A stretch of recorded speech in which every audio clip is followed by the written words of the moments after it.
Saudi अरब ने पाकिस्तान के साथ ऐसा रक्षा समझौता कर लिया है जिसने पूरे क्षेत्र की राजनीति को हिला दिया।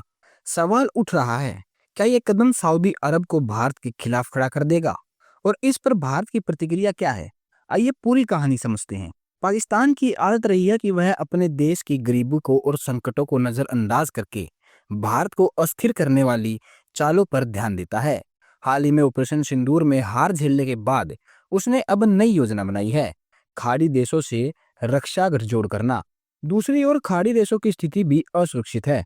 इजराइल के हमलों में उनकी चिंता बढ़ा दी है और अमेरिका की सुरक्षा पर गारंटी नहीं है। कतर पर मिसाइल हमलों के बाद वे ऐसे देशों की तलाश में हैं जिसके पास परमाणु क्षमता हो। पाकिस्तान ने खुद को आगे किया और सऊदी अरब ने उस पर विश्वास कर लिया। समझौते में साफ लिखा है, यदि पाकिस्तान या सऊदी अरब में से किसी एक पर भी हमला होता है तो इन दोनों देशों पर हमला माना जाएगा। इसका सीधा मतलब है कि अगर भारत पाकिस्तान पर सैन्य कार्रवाई करता है तो सऊदी भी युद्ध में शामिल होगा। यह समझौता भारत और पाकिस्तान के बीच मई में हुए संघर्ष के केवल 4 महीने बाद हुआ है और यही कारण है कि भारत की चिंता स्वाभाविक है।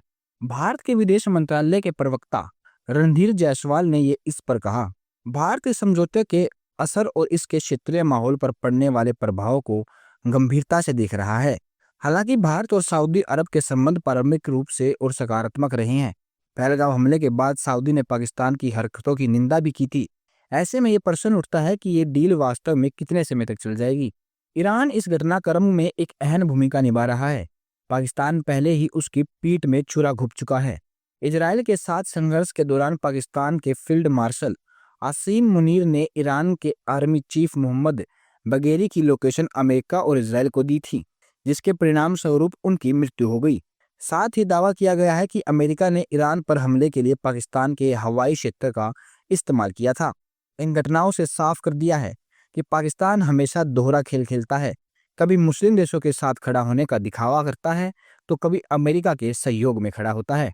यही रवैया अगर सऊदी के साथ भी दोहराया गया तो यह समझौता उसके लिए संकट साबित होगा।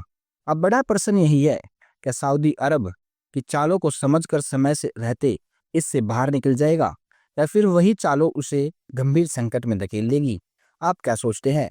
क्या यह समझौता सऊदी अरब की सबसे बड़ी भूल है?